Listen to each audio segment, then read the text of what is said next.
ఉన్నత స్థాయి సమీక్ష జూన్ 5న రాష్ట్ర కేబినెట్ భేటీకి నిర్ణయం.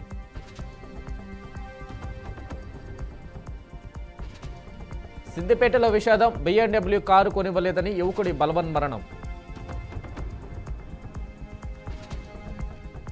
టీడీపీ ఎంపీ లావు శ్రీకృష్ణదేవరాయలకు కేంద్రం కీలక బాధ్యతలు, భారత ఆహార సంస్థ ఏపీ చైర్మన్గా నియామకం.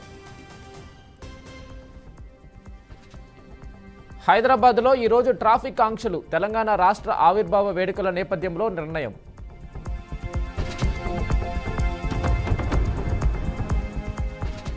బీజేపీ ఎమ్మెల్యే రాజాసింగ్కు నోటీసులు, భద్రతా సిబ్బంది బుల్లెట్ ప్రూఫ్ కారు లేకుండా బయటకు వెళ్లొద్దని నోటీసులు.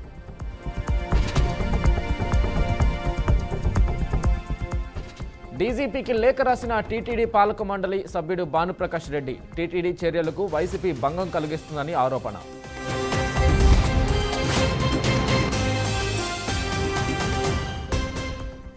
మొక్కుబడిగా బీజేపీ వర్క్షాప్ సమావేశం, ఒక వర్గం నేతలే హాజరైనట్లు పార్టీలో ప్రచారం.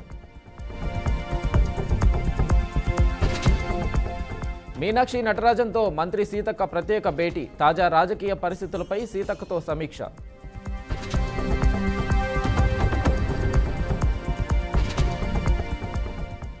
ఖమ్మంలో తెలంగాణ ఆవిర్భావ దినోత్సవ వేడుకలు, పాల్గొననున్న డిప్యూటీ సీఎం బట్టి విక్రమార్క.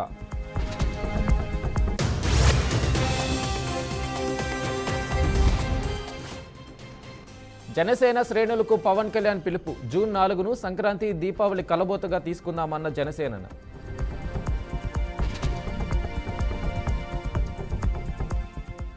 నేడు రాజ్భవన్కు మిస్ వరల్డ్ పోటీల విజేతలు, హైటీ కార్యక్రమంలో పాల్గొననున్న సుందరిమణులు.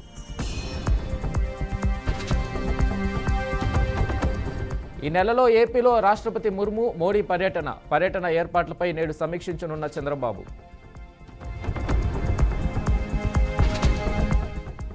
కాకాణి బెయిల్ పిటిషన్పై నేడు విచారణ, పిటిషన్పై విచారించనున్న SC/ST జిల్లా కోర్టు.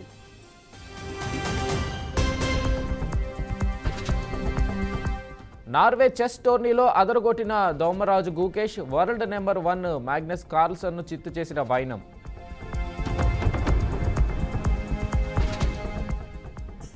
దేశవ్యాప్తంగా 3758 కోవిడ్ కేసులు, కొత్త వేరియంట్ల తీవ్రత తక్కువేనని ICMR వెల్లడి.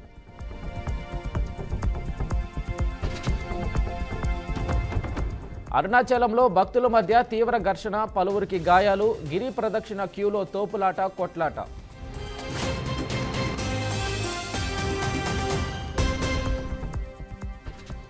సోషల్ మీడియా పోస్ట్ కేసులో శర్మిష్ఠా పనోలి అరెస్ట్, ఇది అన్యాయమన్న బాలీవుడ్ నటి కంగనా రనౌత్.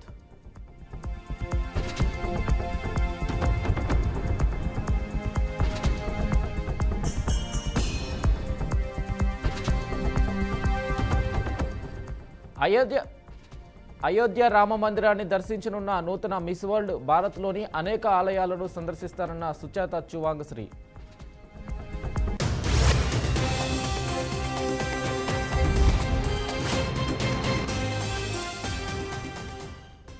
ముస్లిం ఓట్ల కోసమే విమర్శలు, మమతా బెనర్జీపై అమిత్ షా ఫైర్.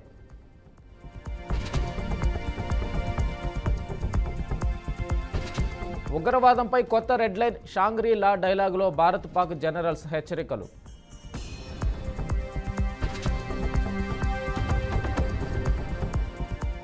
నైజీరియాలో ఘోర రోడ్డు ప్రమాదం, బ్రిడ్జిపై నుంచి బస్సు పడడంతో 21 మంది క్రీడాకారులు మృతి.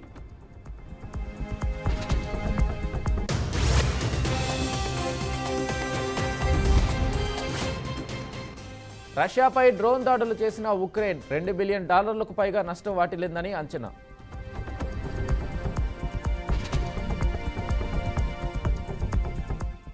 కోహ్లీ నెంబర్ 18 జెర్సీని మరొకరికి కేటాయించిన BCCI అవమానించడమేనంటున్న నెటిజన్లు.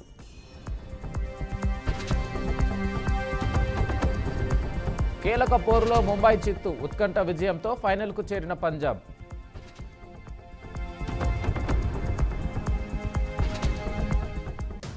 IPL హిస్టరీలో శ్రేయస్ అయ్యర్ అరుదైన ఘనత, 3 వేర్వేరు జట్లకు కెప్టెన్గా ఫైనల్కు చేర్చిన ఏకైక ఆటగాడిగా గుర్తింపు.